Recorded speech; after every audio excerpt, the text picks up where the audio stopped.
commencer avec des questions logistiques. Tout d'abord, merci à tous les personnes qui se joignent à nous aujourd'hui. Nous allons nous allons avoir cet atelier sur la compétence culturelle. Nous allons enregistrer cette séance. Donc, nous allons pouvoir ensuite partager cela avec nos participants. Et donc, nous voulons que vous sachiez que ceci va être enregistré. Nous avons aussi de l'interprétation simultanée disponible aujourd'hui. Donc, vous pouvez utiliser ces services en cliquant sur le petit globe que vous allez trouver au bas de votre écran Zoom. Vous pouvez ainsi sélectionner la langue que vous voulez écouter. Ensuite, nous avons des sous-titres qui sont disponibles. Malheureusement, ces sous-titres ne sont seulement disponibles qu'en anglais, mais c'est une bonne ressource pour vous aussi. Donc, sinon, je ne veux pas perdre trop de temps et je vais donc passer le micro à Jefferson Dell qui peut bien se présenter et nous allons pouvoir commencer notre atelier. Bonjour à tous. Jefferson Darrell ici. J'espère que tout le monde va bien. D'abord, merci de votre présentation. Avant de commencer, je voudrais tout d'abord dire que cet espace est sécuritaire. Nous allons parler de questions de privilèges, de pouvoir. Si vous vous rappelez, lorsque nous avons fait l'autre formation au début de l'année, nous avons parlé des avantages de différents privilèges. Je voulais juste insister sur le fait qu'il y a des personnes qui vont peut-être ne pas être très à l'aise avec les choses dont on va parler. Donc, mais en attendant, sachez que cet espace est tout à fait sécuritaire. Des personnes vont peut-être se sentir mal à l'aise encore une fois, mais sachez une fois de plus que cet espace est sécuritaire. Vous avez dû recevoir des feuilles de travail en français ou en anglais. Vous allez voir en bas avec le logo Breakfast Culture, vous voyez cette offre. Lorsque je vais poser une question, typiquement, souvent, cette même question est sur votre fiche de travail. Nous allons essayer de suivre cela. Alors, ce qu'on fait dans ce cas-là, c'est qu'on vous pose des questions, on vous demande ce que vous ressentez à propos de tel ou tel sujet et vous pouvez ainsi partager. Si vous ne voulez pas partager publiquement, et donc vous voulez participer malgré tout, vous pouvez travailler avec ces fiches de travail. Vous avez dû les recevoir. Bien sûr, Lorraine pourrait remettre un lien sur la boîte de clavardage. Cette fiche de travail vous permet d'écrire et de partager vos sentiments. Vous pouvez partager cela avec une personne en laquelle vous faites confiance et ensuite peut-être recevoir des commentaires dans ce sens. Encore une fois, alors sachez que vous et d'autres, d'autres personnes ne seront peut-être pas forcément à l'aise, mais encore une fois, cet espace de travail est totalement sécuritaire. C'est le but de l'atelier. Nous allons essayer d'éviter de parler de ce qu'il faut ou vrai, hein, comme on dit, mais nous allons essayer de comprendre, pas forcément de répondre. Donc, oui, nous n'avons pas toutes les réponses, bien sûr. Alors, gardez cette notion de privilège et de pouvoir en tête. Alors, nous allons passer à l'agenda. L'ordre du jour. Alors, l'ordre du jour pour aujourd'hui, nous allons parler des défis de représentation. Nous allons parler de terminologie, de définition. Ensuite, nous allons passer à notre première activité. Pendant 10 à 15 minutes, nous ferons ce qu'on appelle l'exercice de la roue de la diversité. Et nous allons parler du continuum de la compétence culturelle. Ensuite, nous allons prendre une petite pause de 5 à 10 minutes. Ensuite, nous allons passer notre deuxième activité. C'est là où nous allons diviser les gens en groupes et nous allons parler des débuts de la conversation sur les liens culturels. Nous allons passer de ces questions-là pendant 45 minutes à 1 heure. Ensuite, nous ferons une autre pause et nous parlerons ensuite des microagressions, des alliances inclusives. Et ensuite, nous terminons avec des questions sur les conseils, les outils et les ressources. Donc, avant de parler de la représentation, eh bien, avez-vous des questions sur cet ordre du jour? Il y a des gens qui mettent des petites notes dans la boîte de clavardage. Je vais essayer d'y faire très attention. Et si je loupe quelque chose, veuillez lever la main, s'il vous plaît. Je vois qu'il y a les fiches de travail qui sont partagées dans la boîte de clavardage. C'est très bien. Donc, si vous êtes prêts, nous allons commencer. Donc, comme pour les personnes qui ont vu mes présentations auparavant, eh bien, souvent, nous commençons en parlant des références de culture pour démontrer l'importance de cette thématique. Il faut comprendre l'importance de la représentation et pourquoi c'est important. Donc, nous allons parler de la culture en général, la culture pop de nos jours, et cela est mis en place pour faire de l'éducation sur la culture actuelle. Alors souvent, bien sûr, la représentation de la culture est faite par des personnes qui ne sont hétérosexuelles et qui sont blancs. Mais vous voyez qu'il y a d'autres plateformes. Comme vous voyez, vous avez Bob M. Abishola. C'est une série qui démontre une histoire d'amour entre un homme d'affaires blanc et qui tombe amoureux d'une infirmière qui vient du Nigeria. Alors, Ali Bishala, au début, n'a aucun intérêt pour lui, mais il est déterminé à gagner son cœur. Alors, ça nous permet d'examiner la vie des immigrants. Alors, vous avez aussi Reservation Dogs. C'est une histoire qui est filmée et qui reflète des adolescents autochtones. Reservation Dogs, c'est une demi-heure qui suit les exploits donc d'une équipe de jeunes, d'adolescents autochtones, d'Indiens. Alors, cela parle d'un jeune homme qui veut remplir ses rêves et arriver à ses fins. Et bien sûr, l'écrivain ou la personne qui a écrit cette série, le producteur, en fait, toutes les personnes qui sont impliquées dans cette série sont autochtones. Ça a reçu beaucoup de reconnaissance et de prix d'ailleurs. Et bien sûr, il y a des nominations pour toutes sortes de prix. D'ailleurs, en fait, c'est une des meilleures séries de 2021. Never Have Ever. Alors, c'est après une année assez difficile, une adolescente indo-américaine veut juste établir son statut et puis elle a des problèmes familiaux. Alors, cette production pour CBC. Alors, nous avons donc là une jeune femme indienne qui essaye de faire sa marque dans le monde. Alors, moi, j'aime beaucoup ce show parce que cela fait face à des questions de race et puis des questions sur les trans et autres problèmes de l'inclusivité. Alors, nous avons Marvel aussi, Miss Marvel. Et il s'agit là de l'histoire d'une adolescence de 16 ans. Et ensuite, nous avons Kim's Convenient. Alors, c'est une histoire d'une famille coréenne au Canada qui a un magasin et qui cela décrit l'expérience des immigrants aux États-Unis. Alors, je partage ces informations avec vous parce que ce sont des bonnes séries qui sont divertissantes, mais cela nous donne des leçons de différences culturelles et de similarités d'ailleurs.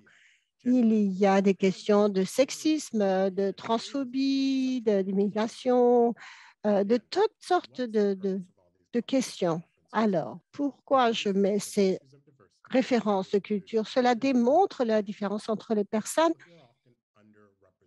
et cela représente les personnes qui sont malheureusement pas forcément assez représentées.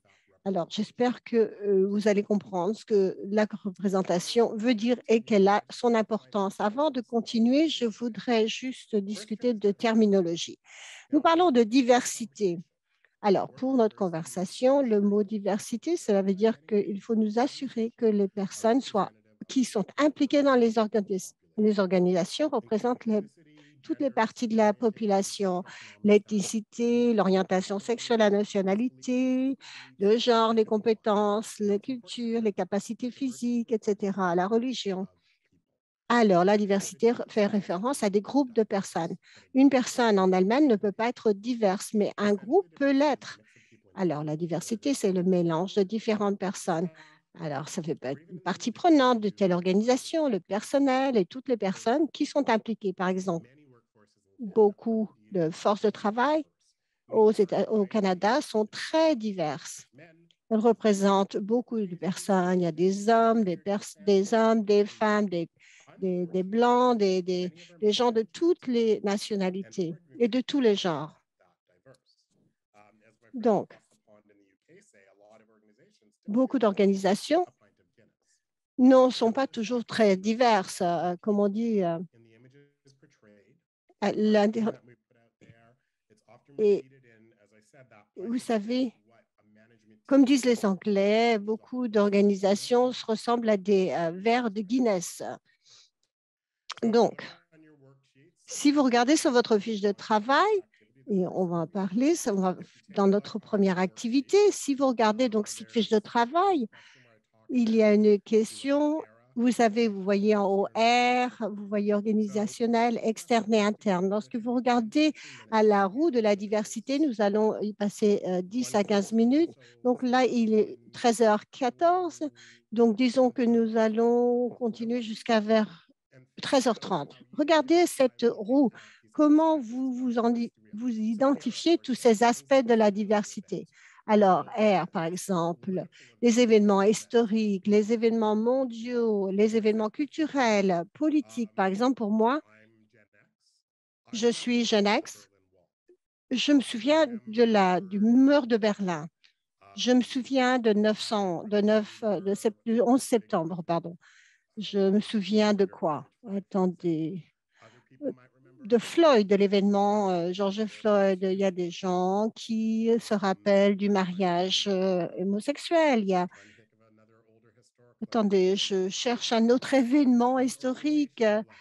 Alors, lorsqu'il s'agit de la roue organisationnelle, vous voyez le lieu de travail, votre département, votre division, votre affiliation, votre ancienneté. Chacun est affilié à différentes organisations, les statuts socio-économiques, quelle est votre position géographique? Alors, quelle est votre position géographique? Alors, par exemple, vous êtes à un endroit où il neige dehors et la neige tombe très fort. Alors, vous avez aussi le statut de votre relation, le système de croyance, de religion, votre apparence, votre citoyenneté, vos intérêts, votre éducation. Alors, au niveau personnel, est-ce que vous êtes plus introverti, extroverti? Alors, est-ce que vous allez regarder cette fiche de travail? Écrivez quels sont les aspects qui vous correspondent. Et ensuite, on pourra pouvoir poser des questions. Alors, comme je le disais, il s'agit d'une quinzaine de minutes pour que vous puissiez travailler sur cette fiche de travail. Alors, une autre chose, qu'on parle de Roe contre Wade, vous vous souvenez, ça, c'est quelque chose dont je me rappelle, ça fait partie des événements historiques pour moi. Sachez que certaines de vos caractéristiques eh bien, ne vont pas forcément tomber dans les catégories qui sont démontrées sur votre fiche. Très bien, je vais continuer. Vous pouvez continuer à suivre et continuer à le faire si vous avez besoin d'un peu plus de temps, bien sûr. Alors ensuite, nous allons parler de l'équité et de l'égalité. Alors, alors, la- l'équité, c'est la qualité d'être juste et impartial. Vous voyez un diagramme aussi, vous avez l'égalité, vous voyez 4 personnes, comme vous le voyez ici, cela fonctionne pour toutes les personnes. Équité, chacun a le vélo qui leur correspond. Comme vous voyez, la personne qui a une chaise roulante a un vélo qui lui correspond. Hein, voilà, de l'égalité contre l'équité. C'est l'égalité de l'accès. Nous avons des interprètes français, bien sûr, aujourd'hui, pour les francophones.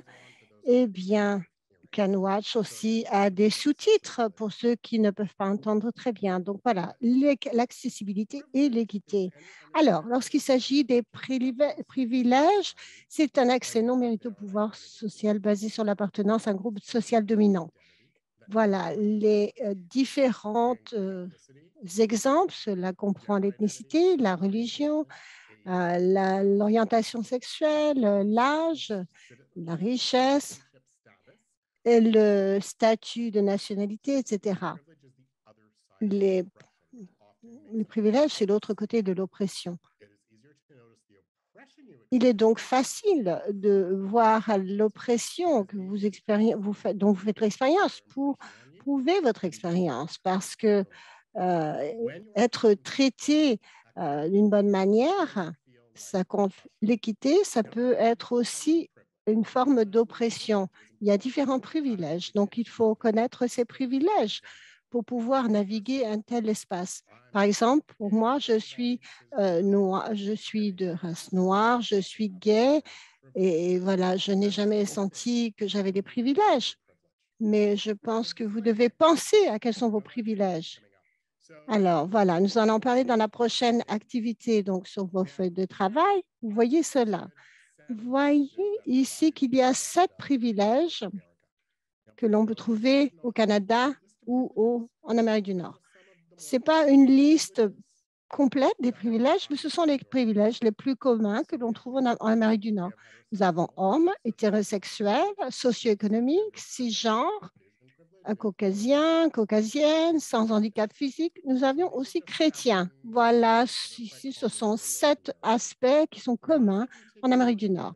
Alors, quand je continue, moi, sur mon propre parcours, je me suis rendu compte que j'avais beaucoup de privilèges. Je suis homme, cisgendre, je suis sans handicap physique et je suis chrétien. Donc, là, j'ai 5 points sur 7. Donc, c'est un score qui est encore élevé. Alors, pour ceux d'entre vous qui suivent, à savoir quel est votre score et si vous voulez partager, bien sûr, ces informations, vous pouvez les partager dans la boîte de clavardage ou vous pouvez prendre la parole, bien sûr. Je vous donne 30 secondes pour pouvoir partager ces informations avec nous. Alors, je vois qu'il y a des chiffres dans la boîte de clavardage. Je vois un 4, 5. Alors, il y a aussi le privilège lié au langage, à la langue parlée. Je vois quelqu'un qui dit qu'elle a 6 privilèges, 6 sur 7, 6 sur 7. Un autre 4. Oui, vraiment, la langue, j'aurais pu utiliser ça aussi comme aspect, mais bon, j'en ai trouvé que 7. Merci à tous d'avoir partagé. Alors maintenant, je voudrais parler d'inclusion.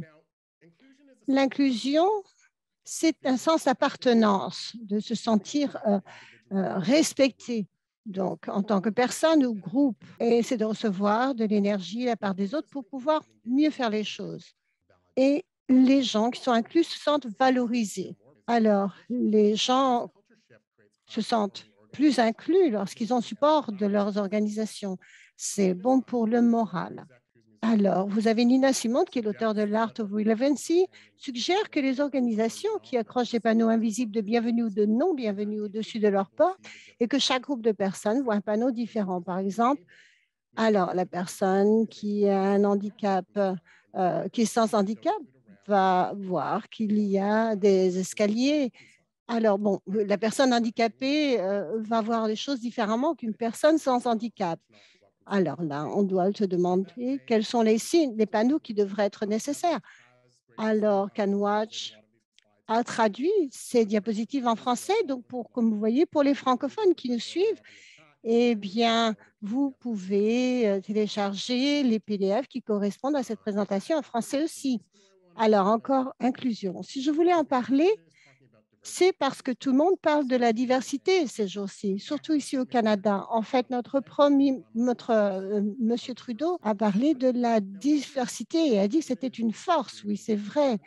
Le Canada, c'est un pays très divers. La diversité, cela ne veut rien dire du tout s'il n'y a pas d'inclusion. Alors, maintenant que nous avons certaines des définitions de terminologie nécessaires, je présume que plusieurs d'entre vous devront, comment dire, vendre ça autour de vous, bon, faire du militantisme et bon, faire la justification pour la diversité et l'inclusion.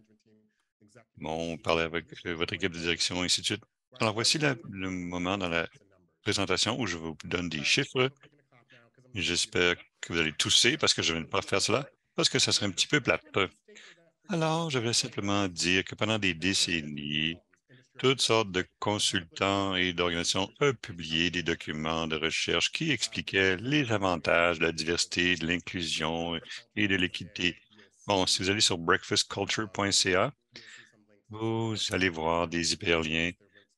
Bon, il y a des hyperliens et je vais en lire quelques-uns pour vous. Par exemple, McKinsey, les entreprises issues de la diversité raciale et ethnique sont 35 plus susceptibles d'avoir un rendement financier supérieur. Bon, puis le VZ global, 85 des PDG estiment que la diversité et l'inclusion améliorent les résultats financiers. Bon, Boston Consult Group, les équipes de gestion plus diversifiées entraînent une augmentation de 10 des revenus. Deloitte, 80 des millénaires s'engagent plus activement lorsqu'ils croient qu'ils sont dans une culture inclusive. Alors, tout ce travail de recherche a déjà été fait pour montrer l'importance et la justification d'affaires pour la diversité et l'inclusion. Ça devrait aussi être une question sur votre feuille de travail. C'est quoi la justification d'affaires pour votre organisation pour la diversité, l'inclusion et l'équité?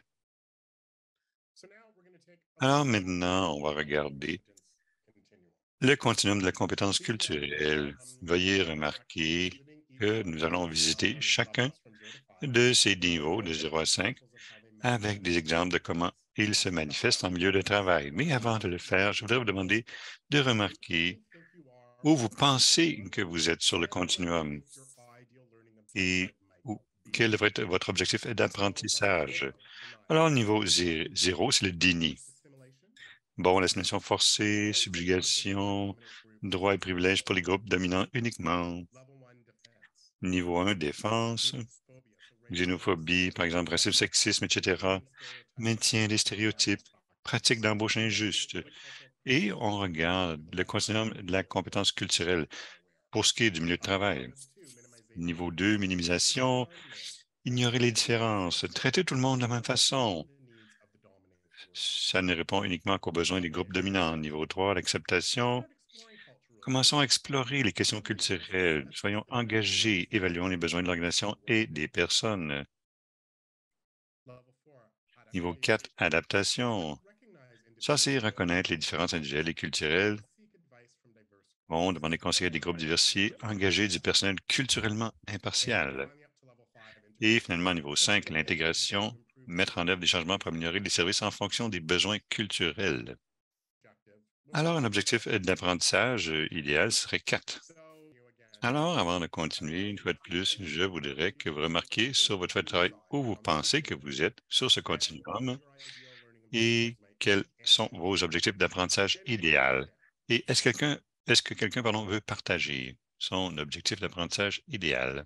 Est-ce que quelqu'un voudrait partager, soit enlever votre sourdine ou envoyez-moi un message dans le clavardage pour dire où vous pensez que vous êtes de 0 à 5?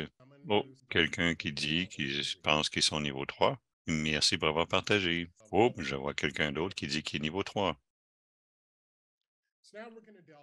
Maintenant, on va plonger dans les définitions un peu plus. Bon, qu'est-ce que niveau 0, 1, 2, 3, ainsi de suite jusqu'à 5. Et ensuite, on va regarder. Bon, j'ai utilisé le nom fictif Chad ici. On va regarder Chad, une personne fictive.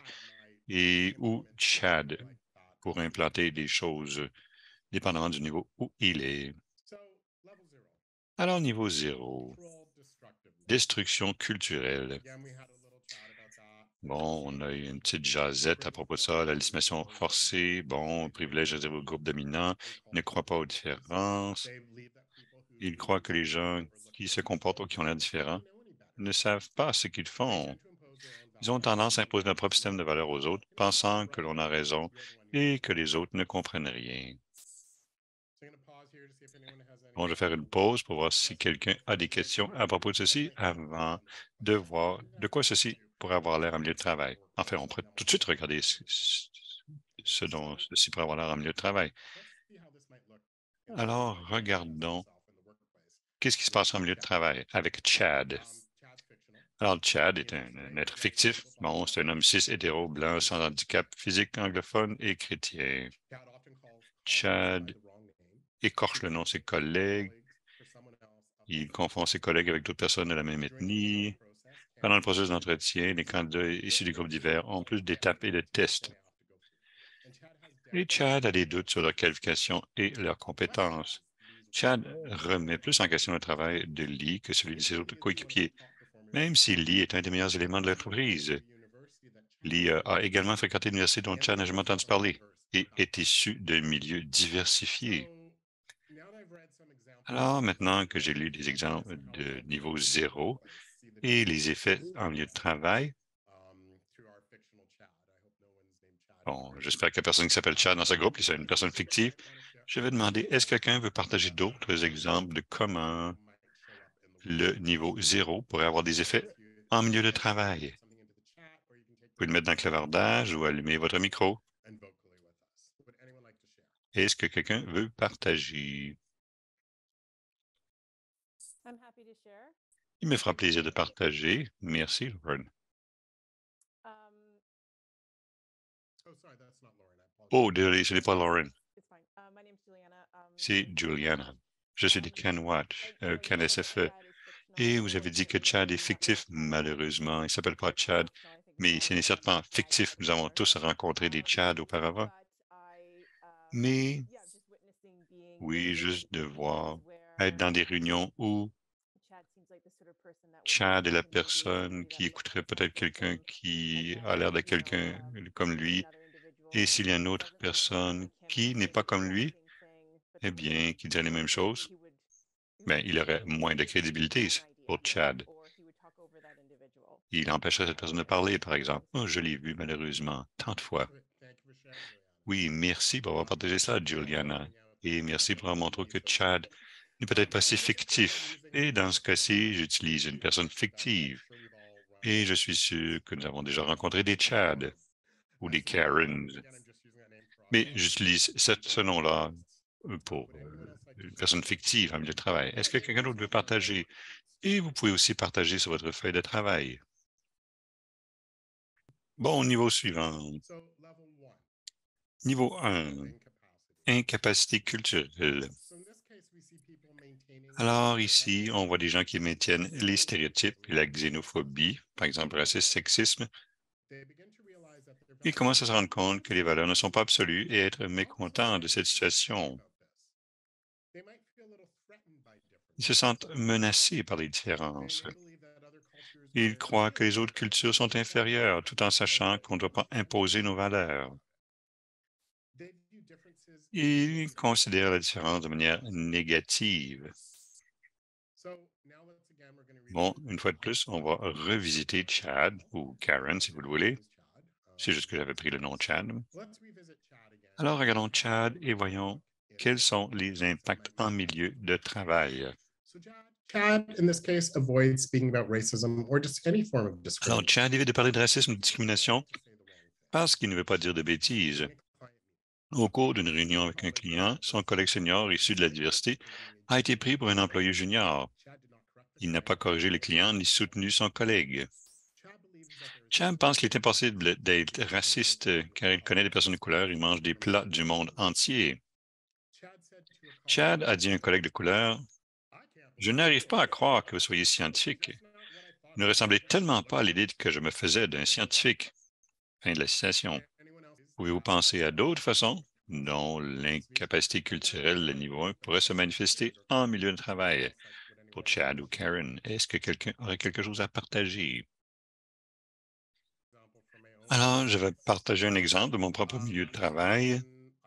Souvent, je vais être dans une réunion et je ramasse mon patron ou le patron de mon patron ou un client externe qui ne me connaît pas et mon manager va dire, bon, voici Jefferson fait la présentation. Alors, je fais la présentation et souvent la personne au placé dit, wow, Jefferson, tu es tellement un bon orateur. Et moi, je dis, tu t'attendais à quoi? Est-ce que tu ne m'attendais pas à ce que je sois un bon orateur? Pourquoi est-ce que tu ne pensais pas que je serais un bon orateur? Bien, ils m'ont demandé de faire la présentation. Mais en fait, c'est juste quelque chose que j'ai souvent observé dans ma propre vie. Bon, une autre chance, si quelqu'un veut partager comment le niveau 1 peut se manifester en milieu de travail. Oh, j'en vois un de Viviane. Merci, Viviane. Je m'excuse, le français n'est pas ma langue maternelle. C'est tout simplement l'ignorance et la peur de l'autre. Ce sont des stéréotypes. euh,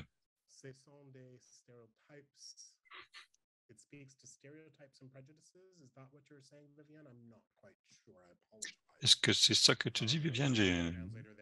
Bon, nous avons un traducteur, ce serait merveilleux si le traducteur peut le traduire pour nous.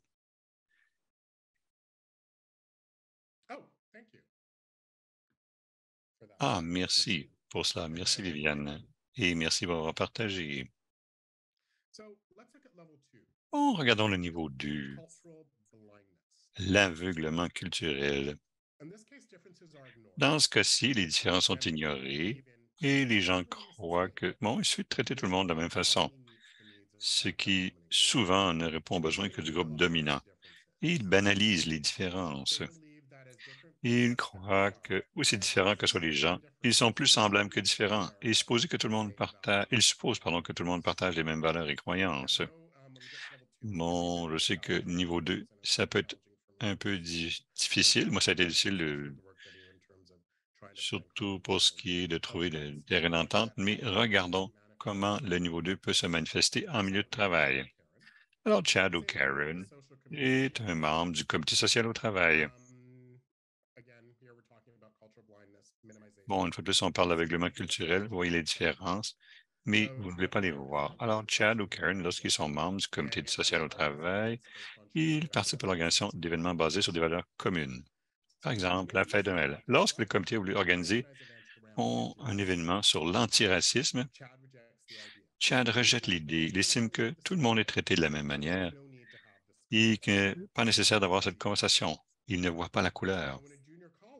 Lorsqu'un collègue junior a parlé à Chad d'un incident raciste dont il a été victime, il n'en a pas tenu compte. Il a rejeté l'histoire et n'a pas reconnu l'incident raciste.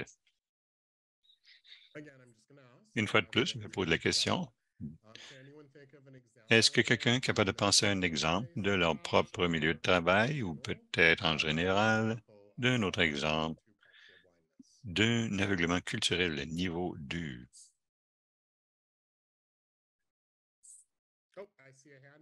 Oh, je vois une main se lever. Merci, Bart Dickinson. Je vous laisse la parole. Oui, je pense que c'est l'approche égalitaire par rapport aussi à l'opposition d'équité. Les gens disent qu'on vit dans un monde post-racial. Bon, je l'ai souvent entendu. Et ce sont des individus très privilégiés qui pensent comme ça. Et je ne suis pas capable de penser à des exemples concrets, mais c'est ce genre de mentalité que, bon, moi, j'ai dépassé ce stade, donc le reste de la société est comme moi. Donc, ce n'est pas une approche basée sur l'équité. Merci beaucoup, Bart, pour avoir partagé. J'ai un exemple concret qui s'est produit pour moi personnellement. Avant, je travaillais dans le marketing, dans mon emploi précédent, et j'aimais mon travail. J'étais très emballé. Je me disais toujours, ah, j'aime bien ce travail. Et c'est ce que je faisais. Et personnellement, je m'excuse, je ne veux pas que ce soit homophobe, même si ça va sembler homophobe. Mais homophobe, ça veut dire plus gay, là, mais on me disait souvent que, ah, j'ai une idée, je suis excité.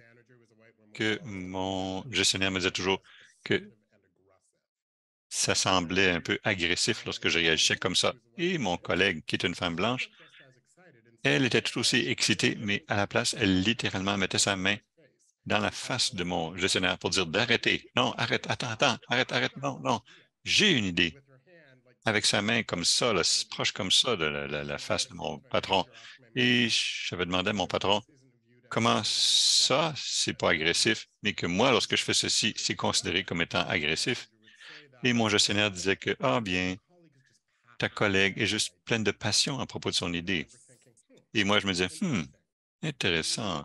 Moi, faire ceci avec mes mains, c'est juste les mains comme ça en l'air, pas la main dans la face comme ça, comme ma collègue. Moi, j'étais agressif. Mais elle n'était pas considérée comme étant agressive par mon patron. En tout cas, ça, c'est pour une autre discussion, mais c'est un autre exemple ici. Et merci, Bart, pour avoir partagé.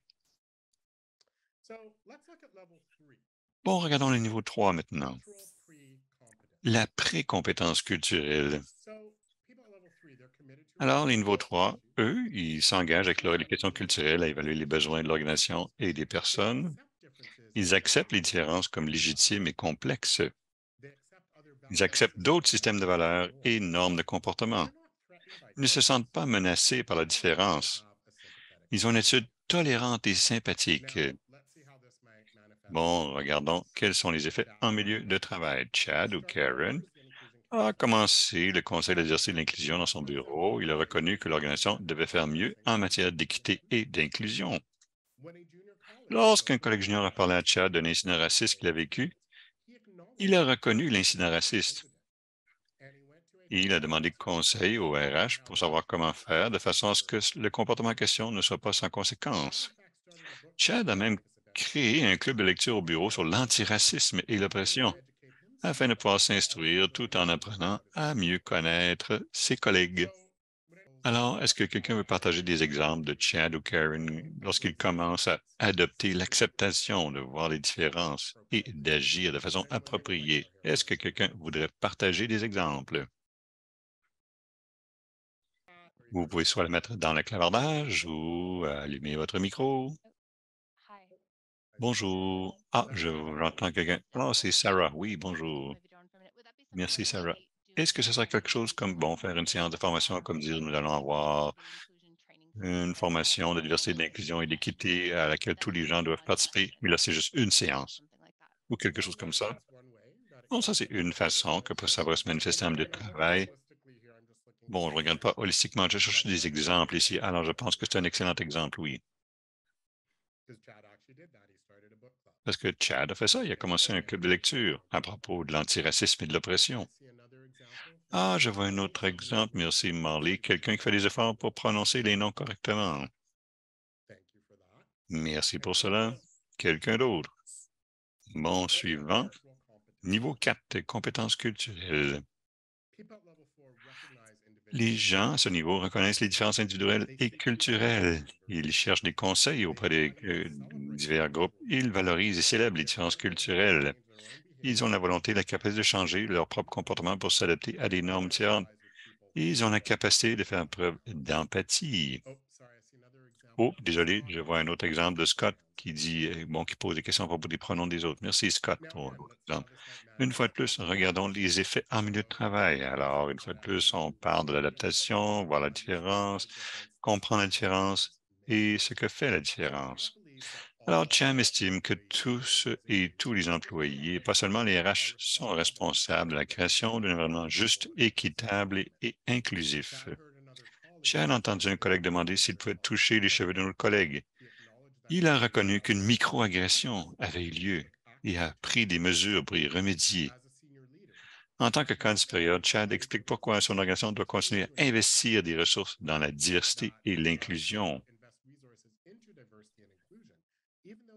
Même si l'organisation a eu un mauvais trimestre financier. Quels sont d'autres exemples de la compétence culturelle niveau 4 que Chad ou Karen pourraient manifester? Est-ce que quelqu'un voudrait partager? Voici un exemple. Bon, je me souviens, moi j'étais dans une réunion et franchement, c'est un paquet d'hommes, c'est la culture dominante, c'était pas surprenant pour vous, là. Et Je me souviens, durant la réunion, il y a une femme qui parlait, qui a trouvé une très bonne idée, l'idée dont on avait besoin. Et moi, j'ai trouvé ça intéressant que personne l'écoutait durant la réunion. Finalement, un des gestionnaires, pas son gestionnaire, elle, a dit, bon, Karen a eu une très bonne idée et il faut qu'on écoute Karen. Et bon, il a donné le micro à Karen. Karen a réexpliqué ce qu'elle avait dit pour la troisième fois. Et finalement, les gens ont écouté Karen. Ça, c'est juste un autre exemple de ma vie personnelle. Bon, je pense que c'est Scott Footloose qui parle d'apprendre de l'information à propos des congés des autres et reconnaître les congés, les fêtes des autres cultures. Avez-vous d'autres exemples de voir la différence, comprendre la différence et ce qui fait la différence? Comment ça peut se manifester en milieu de travail? OK. Bon, je vais passer au niveau 5, la compétence culturelle. Alors, dans ce cas-ci, hmm, bon, ils mettent en œuvre des changements pour améliorer les services en fonction des besoins. Ils croient que l'on peut croire en ce que l'on croit, tout en acceptant les différences chez les autres. Ils s'adaptent à la culture et aux besoins des personnes qu'ils côtoient. Alors, regardons les manifestations en milieu de travail maintenant. Pendant Chad reconnaît ses propres privilèges et s'engage à identifier les problèmes de race et d'oppression. Chad soutient vocalement le travail de collègues issus de groupes sous-représentés par le biais du mentorat et du parrainage. Lorsque quelqu'un propose une bonne idée, Chad la répète et lui donne du crédit pendant les réunions. Par exemple, je suis d'accord avec la recommandation d'Hélène pour améliorer notre stratégie. Alors, une fois de plus, c'est l'intégration. On voit la différence, on réagit positivement, on s'engage et on s'adapte. Des exemples, d'autres exemples que les gens peuvent donner pour le niveau 5, et ensuite on va faire notre pause et on va revenir. Oh, j'en vois un autre de Viviane dans le clavardage. I do apologize if my French is not quite that proficient. Acceptez que je porte mon foulard attaché à l'africain. Alors, il lit péniblement le français dans le clavardage, même si l'interprète vient de le traduire. Bon, accepter que je porte mon foulard attaché à l'africaine ainsi que mes tenues alors que mon ancien patron ne l'acceptait pas. Ah, merci Nathalie d'avoir traduit. Pour le niveau 4, bienvenue. Excellent exemple. D'autres exemples que les gens voudraient partager avant la pause.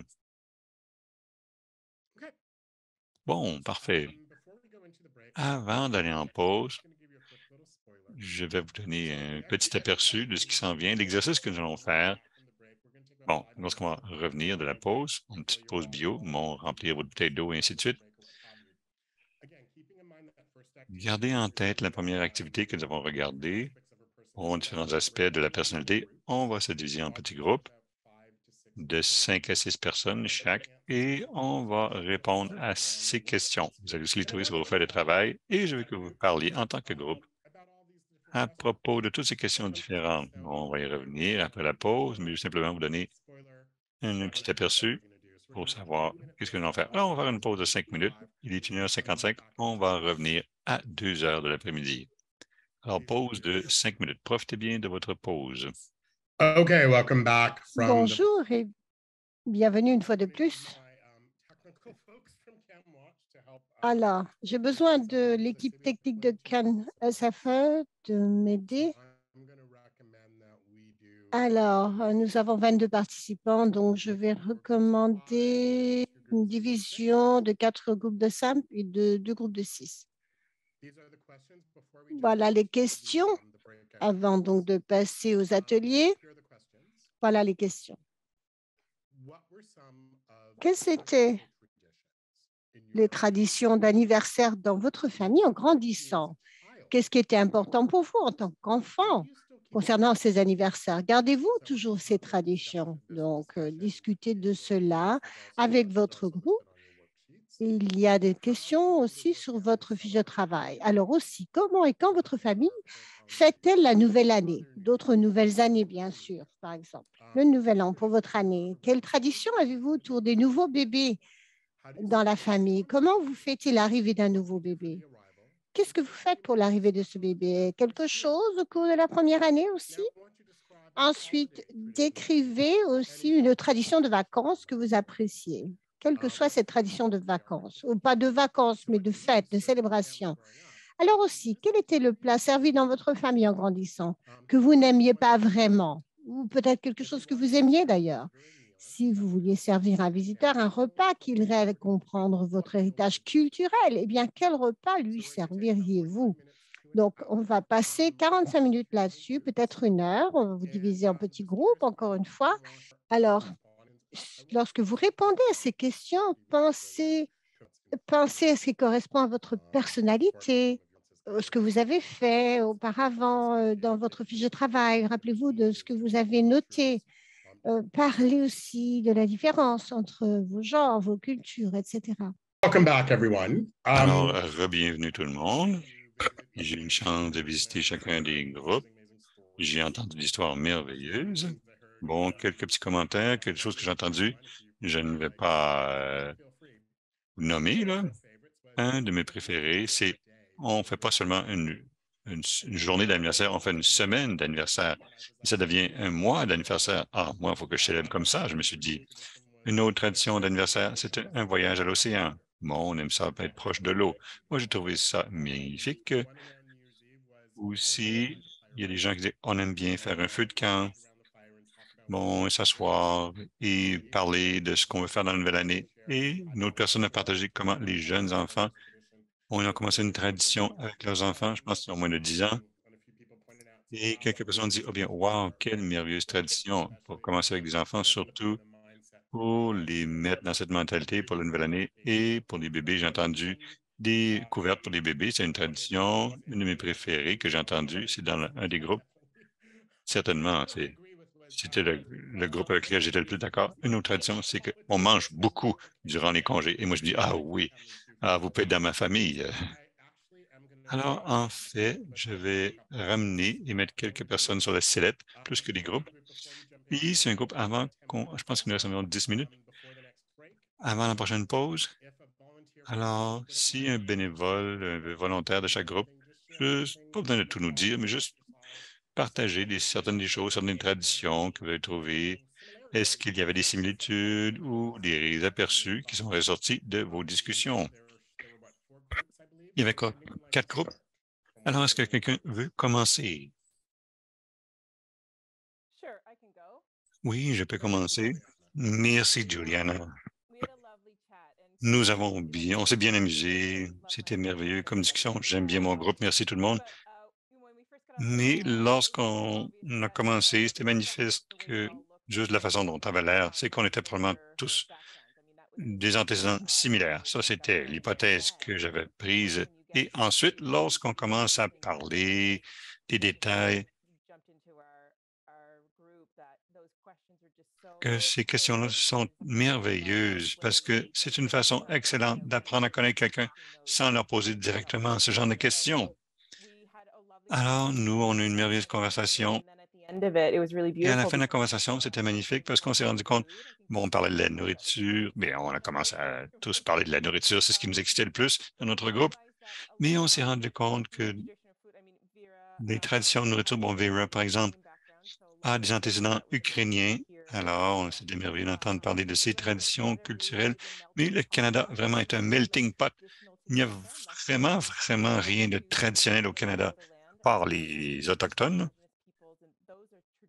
Eux, ce sont vraiment des aliments traditionnels canadiens, mais tout le reste, c'est comme un melting pot de différentes traditions importées, beaucoup d'influences anglaises et françaises, et ainsi de suite. Alors, c'était comme une belle conclusion à cette conversation. Oh, merveilleux, merci. Excellent résumé. Groupe suivant, s'il vous plaît. Oh, Erika, merci. Oh, quelqu'un d'autre parle en même temps.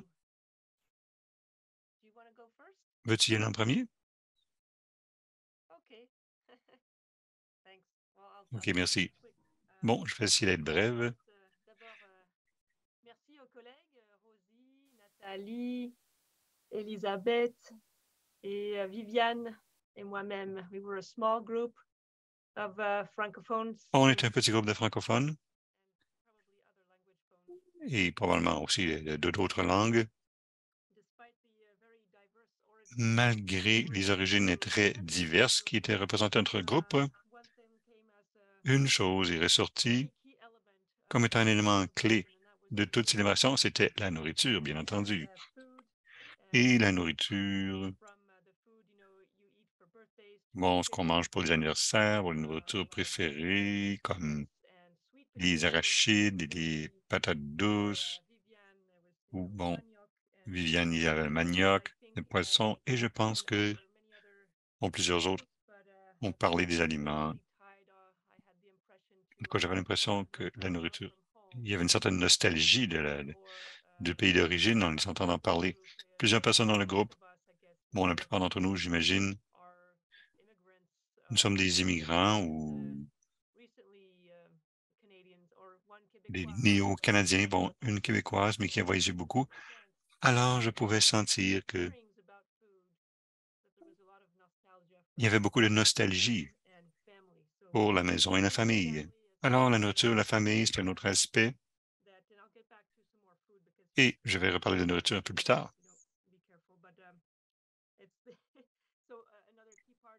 Alors, une autre partie clé, c'est les célébrations. Nous en famille.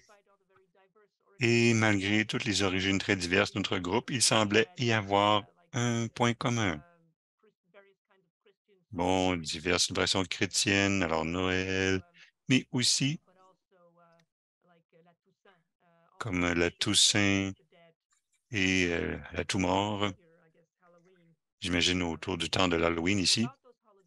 Alors, à propos de ces congés, une autre chose que nous avons discuté brièvement, c'était de façon intéressante, par le cheminement de l'immigration, nos relations à ces célébrations a changé.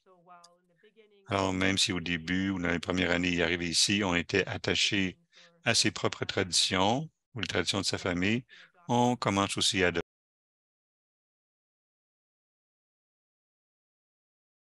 pas l'Halloween et maintenant vous célébrez l'Halloween, par exemple.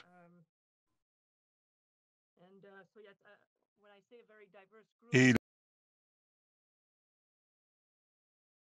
du Gabon, la République du Congo, Umbashi et aussi Montréal,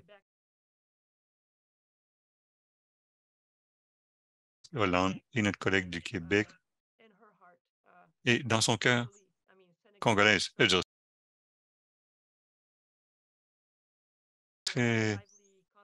une conversation très animée à propos des traditions, à propos des bébés.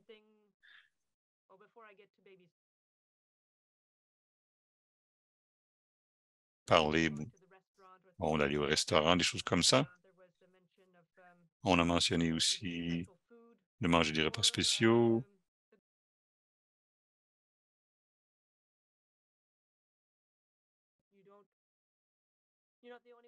Vous n'êtes pas la seule personne qui reçoit les vœux, mais votre famille aussi reçoit les vœux. Bon, les félicitations. Et des choses comme ça dans certains pays comme la Hollande. Alors, je ne peux pas me prendre trop de temps. Bon, on félicite les gens, bien sûr, lorsqu'il y a une naissance, mais aussi, il y a la pratique de faire des massages aux bébés lorsqu'ils sont petits, de caridés, par exemple. Alors, c'est une pratique très importante dans certains endroits. Alors, il y a des similarités.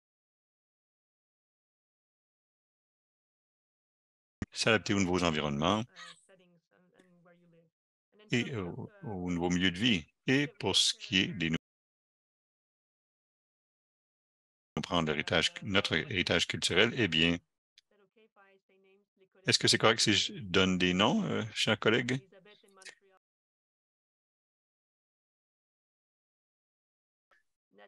Et Nathalie préparerait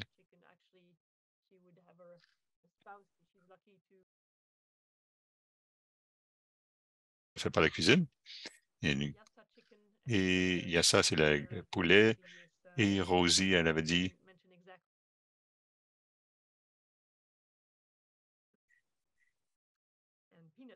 et des arachides.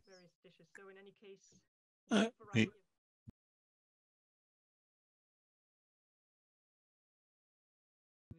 et le plaisir de partager à propos, de partager ces choses avec beaucoup de nostalgie.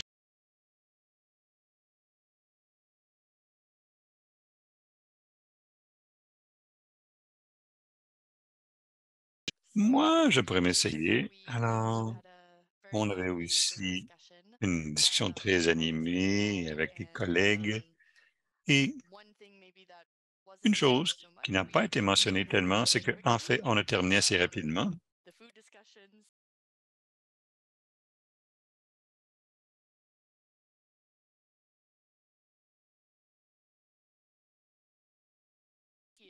Jusqu'à quel point c'est délicat aussi. Alors, en fait, on a parlé de l'utilisation de vous les gars, gang, la gang et d'autres façons plus fort informelles de se parler et aussi de partager, par exemple, un cas où on s'assure de la diversité avec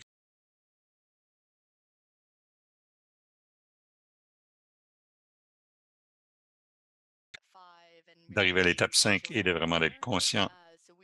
So sharing some of those examples Nous of avons partagé aussi des exemples, à savoir comment on pourrait mieux travailler, mais ce n'est pas toujours.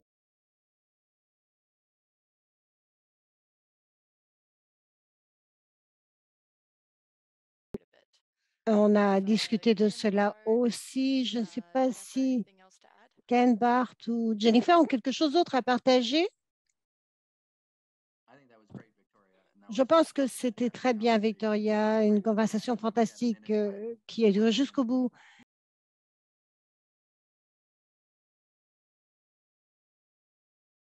C'était fantastique. Très bien. Il restait encore un groupe, je crois. Il me semble qu'il en restait un groupe qui ne s'est pas prononcé. Je voudrais parler pour le groupe. Je m'appelle Molly. Nous avons utilisé notre temps sur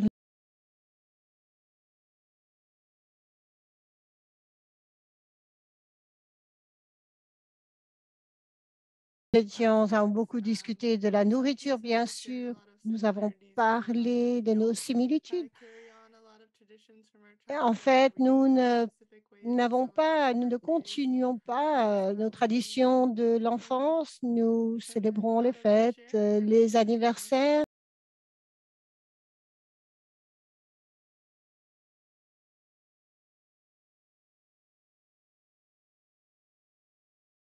Alors, on va vous laisser prendre une petite pause de 5 minutes. Il nous reste à peu près 20 minutes, 30 minutes de contenu et on va parler d'autres ressources. Donc, je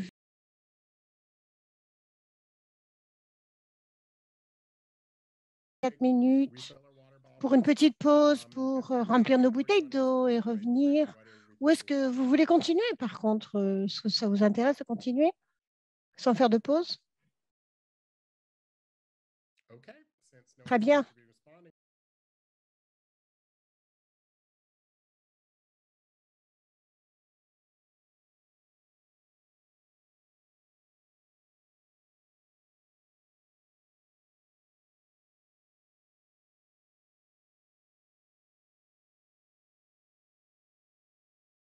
Vous passer une petite vidéo sur les microagressions. Bonjour. Souvent, les personnes qui sont marginalisées, que ce soit pour leur genre, leur race, leur orientation sexuelle, etc. Par exemple, pour moi, on m'a toujours dit ABM, comme un homme noir en colère. Il y a d'autres expressions pour lesquelles on peut utiliser pour les femmes, qu'on peut utiliser aussi pour les LGBT. Donc, je vais parler de microagression. C'est un terme qui est utilisé pour un comportement bref dans le lieu de travail de tous les jours qui peut être communiqué, des choses dérogatives ou négatives, préjudiciaires, et qui parlent des groupes marginalisés. Donc, nous allons regarder cette petite vidéo. Alors, pour les certaines personnes, les micro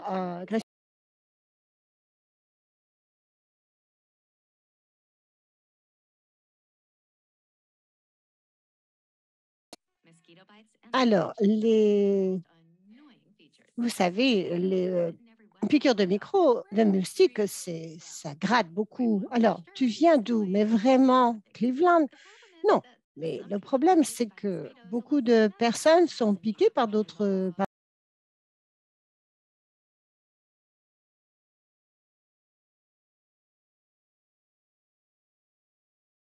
voisinage. Encore une fois, qu'on aille dans la voiture, quand on va au travail, quand on regarde la télé, ou lorsqu'on marche dans la rue avec notre partenaire. Oh, je ne voyais même pas que vous étiez gay.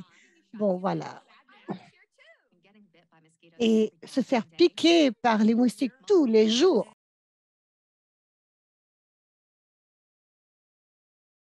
c'est vraiment emmerdant. Ah, ces moustiques m'énervent. Des fois, c'est une réaction importante pour les gens qui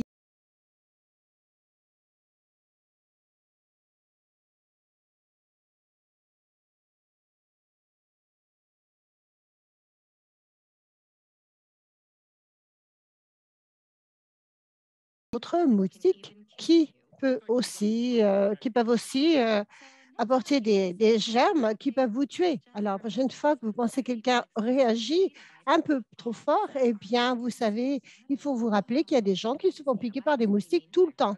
Et quand on parle de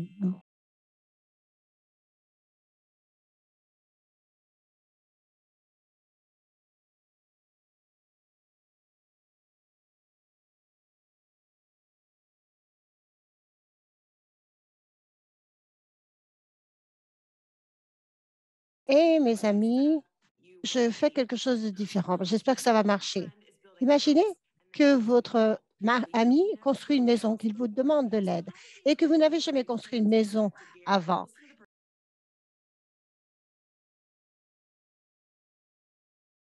Sinon quelqu'un va se faire mal. Eh bien, c'est la même chose quand il s'agit d'être une alliée. Une alliée, c'est quelqu'un qui veut se battre contre les inégalités et aider ces groupes marginaux.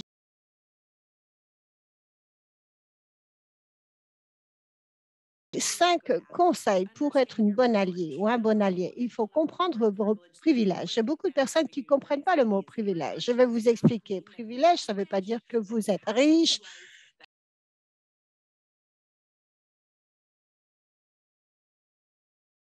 Parce que là, cela veut dire qu'il y a des choses dans la vie dont vous n'allez pas avoir l'expérience. Et parce que vous êtes qui vous êtes, c'est un peu des forces, c'est comme un peu ces chevaux qui se cachent, qui ne peuvent pas.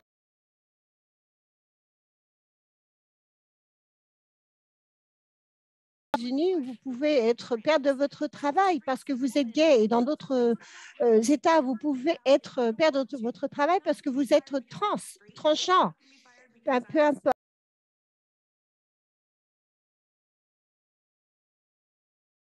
Pour pouvoir combattre pour les droits des autres, il faut comprendre, il faut écouter et donc faire ses devoirs. Ce n'est pas si difficile que ça, mais ce n'est pas impossible d'apprendre.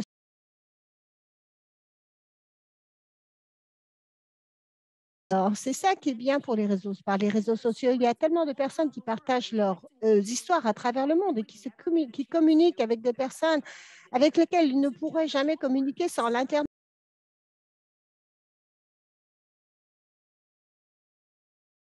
Afin de pouvoir être au courant des histoires qui sont importantes pour la communauté que vous voulez soutenir. Alors, ensuite, exprimez-vous, mais ne couvrez pas les autres. Alors, il faut vous assurer que vous utilisez vos privilèges et votre voix pour éduquer les autres. Mais il faut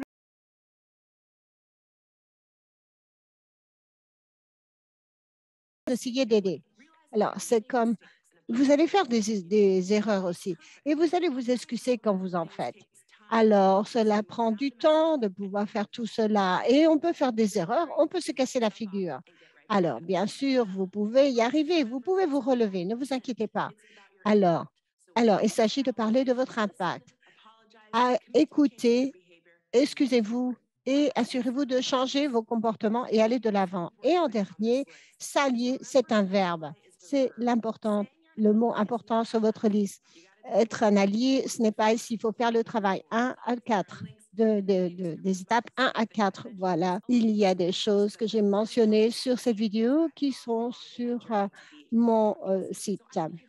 Donc, je voudrais que vous mettiez des commentaires, à savoir ce que vous pouvez faire pour être un bon allié pour les gens que vous voulez aider. Mettez les commentaires dans la boîte de clavardage. Eh bien, à bientôt. Au revoir. Alors, vous voyez sur la feuille de travail, vous voyez d'autres exemples. Alors, je voudrais partager cela. Quand on utilise l'analogie entre les bottes et les sandales. Alors, des plates-bandes et les pieds, pardon. Alors, ce qui veut dire aller dépasser et aller sur les plates-bandes des autres. Alors, il y a les problèmes et les réponses. Et souvent, ça aide les gens à voir un petit peu ce qui se passe autour d'eux. Alors, encore une fois, il s'agit d'être un allié en vous disant ah, je pense pas. Vous pouvez entendre des choses. J'arrive pas à croire que tu penses que je marche sur tes plates-bandes et des autres. Je suis une bonne personne. Il y a aussi personne qui veut dire cela ne me dérange pas que les gens marchent sur mes plates-bandes. Il y a personnes qui n'ont pas de plate-bandes. Alors, pourquoi on parle de ça? Alors, refusez de centrer l'impact. Toutes les plates-bandes comptent. La police du ton. Je retirerai mes pieds de vos plates-bandes si vous me le demandiez plus gentiment. Refusez de reconnaître que le problème est résolu. Se faire marcher sur ces plates-bandes est une réalité de la vie. Ça ira mieux quand vous accepterez cela. Alors, blâmer la victime aurait dû mieux protéger tes plates-bandes si tu ne veux pas qu'on marche dessus. Se retirer. Alors, je pensais que tu voulais mon aide, mais je suppose que non. Je vais juste rentrer chez moi. Alors maintenant, voyons cette analogie d'une façon différente, mais à travers de la lentille de l'allié. Alors, comment est-ce qu'on peut rassembler tous ces éléments et pour que l'expérience soit plus positive, surtout pour nous aider à réagir quand on commet ces micro-agressions. Alors, focalisez-vous sur l'impact. Vous allez bien? Écoutez leurs réponses et apprenez un peu de cela. Excusez-vous pour l'impact, mais si vous ne l'avez pas voulu de marcher sur le plate-bande et bien dire « je suis désolé », arrêtez l'instance, bougez votre pied, arrêtez ce schéma parce que pardon, faites donc attention, vous mettez les pieds à l'avenir. Quand il s'agit d'oppression, nous voulons en faire, en fait, mieux regarder où nous marchons pour nous débarrasser des privilèges et de l'oppression. Mais les métaphores ne peuvent pas aller plus loin. Alors, on va continuer. On va vous parler d'outils et de conseils. On va parler du continuum de la compétence culturelle pour mieux comprendre cette compétence culturelle et son continuum. Si vous avez des questions, si vous avez des discussions, je suis curieux. Est-ce qu'il y a eu des changements ou quelqu'un, du moins, a changé ses points de vue ou ses sentiments sur ce continuum de la compétence culturelle depuis le début de notre session? Est-ce que quelqu'un veut partager des commentaires? Alors, est-ce que vous voulez changer votre point de vue, enfin, du moins le point où vous en êtes par rapport à la compétence culturelle? Très bien. On va continuer. Alors, finalement, juste pour en terminer, j'espère que beaucoup d'entre vous vont dire « Ah, Jefferson, c'est bon, j'ai bien compris. » Il y a beaucoup de travail qui a été fait pour nous. Donc, je vais vous laisser avec des idées, des conseils, des trucs pour avancer. Et je vais sur ces aspects différents de l'oppression, par exemple. Alors, pour le racisme, il y a une organisation qui s'appelle l'Institut Privilege, the Privilege Institute. Il nous donne des idées de stratégie. Donc, sur leur site web, ils habilitent les gens ou les organisations pour mettre en place des actions de redevabilité. Et donc, il y a tout cela sur votre fiche de travail. Il y a des liens, des hyperliens sur ces organisations. Ensuite, il y a la micropédie des microagressions. Alors, ça a été créé par une compagnie de publicité. Vous allez trouver des informations sur votre fiche de travail. Ça met en place, ça vous donne une idée de toutes ces petites agressions, qu'il s'agit de la race, qu'il s'agit de votre race, de votre genre, des commentaires tels que « Oh, vous êtes vraiment de quel endroit, mais d'où vous venez? Ah, vous êtes gay, etc. etc. » Ça vous parle de différentes micro-agressions et bien sûr de l'impact que ces micro-agressions ont sur les différents groupes marginalisés. Vous pouvez trouver ça sur l'hyperlien qui est lié à leurs ressources. Il y a ACBC, ACB, African Caribbean Black, cbc.ca, qui a une bonne ressource aussi. Alors, nous allons parler du sexisme. En 62, le Catalyst est un organisme mondial biocratif qui travaille avec certaines des PDG les plus puissantes du monde et des entreprises de premier plan pour créer des lieux de travail favorables aux femmes. Donc, le progrès pour les femmes, c'est le progrès pour tout le monde. Alors, leur thématique, c'est numéro 1, faire progresser les femmes et à venir au travail, du travail, leader et de l'équité et de l'inclusion. Et aussi, ils travaillent avec Marc, le Man Advocating Real Change. Alors, de SLS, LGBTQI+, plus support, Fierté au travail Canada. Aussi, au niveau autochtone, l'Université de l'Alberta, qui a un cours en ligne sur le Canada des autochtones. Moi, j'ai trouvé que c'était fascinant. Et je me souviens que durant mes années scolaires, je me souviens qu'on avait eu cette formation, mais avec une méthode totalement différente. Donc, je recommande ce site, le site de l'Université d'Alberta pour en apprendre plus. Je voudrais partager cette vidéo avec vous lorsqu'il s'agit de la transphobie. Il s'agit de Sam et le projet You Inside. C'était une grande semaine pour la communauté LGBT. L'interprète s'excuse, mais l'audio est difficile à comprendre. Alors, il y a donc des problèmes depuis des années. Donc, la transphobie a beaucoup avancé. La transphobie, ça peut être quelque chose qui peut faire beaucoup de mal. Il y a eu des sondages qui ont été faits et 41% des transgenres ont tenté de se suicider. Personne ne devient né transphobe. Il faut donc éduquer les enfants très tôt pour que le monde soit un espace plus acceptable. On peut faire ça avec encore une fois, il s'agit d'un petit jouet qui s'appelle Sam, qui va expliquer les émotions qui sont ressenties par beaucoup de petits-enfants qui ne comprennent pas forcément ce qu'ils sont. Ces jouets représentent plusieurs étapes dans la vie d'un enfant. Ça commence avec le cœur qui représente le vous à l'intérieur de chaque personne. Le montant d'amour qui a été démontré pour Sam a été énorme. Mais il y a encore de la haine. Oui, c'est vrai, c'est vrai. La même haine qui fait tellement de mal à beaucoup de jeunes gens qui ont des questions à propos de leur identité. Alors, il ne s'agit pas de démontrer aux enfants comment vivre être transgenre, mais il faut leur montrer comment il faut gérer. Alors, l'histoire de Sam va être partagée dans toutes les écoles au Canada. Nous espérons le faire à travers le monde. Sam, c'est un petit garçon avec une grande mission pour arrêter la transphobie avant qu'elle ne commence. Bon, un hyperlien important, c'est les biens conscients tests d'association implicite émis par l'Université de Harvard. Alors, ça explique, bien sûr, ça parle des questions telles que de la sexualité, la teinte de la peau, l'âge, le pays, la race, le genre, le poids, etc. Aussi, vraiment, c'est un très, très bon apprentissage, à savoir si vous cherchez recherchez vraiment qui vous êtes. Et finalement,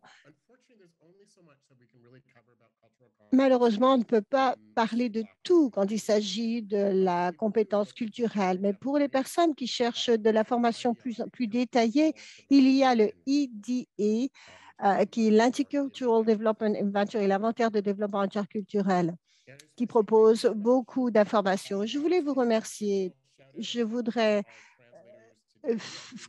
féliciter nos interprètes aujourd'hui, Stéphane et Dominique, je voudrais les remercier. Et pour ceux qui sont encore avec nous, eh bien, regardez l'évaluation, la fiche que vous avez à l'écran et vous pouvez scanner, répondre aux questions. Et puis, si vous voulez vous connecter avec moi sur LinkedIn, eh bien, il suffit de scanner le code sur l'écran. Et maintenant, il nous reste à peu près 2 minutes. Et s'il y a des questions, je serai content d'y répondre. Ou s'il y a des commentaires, bien sûr.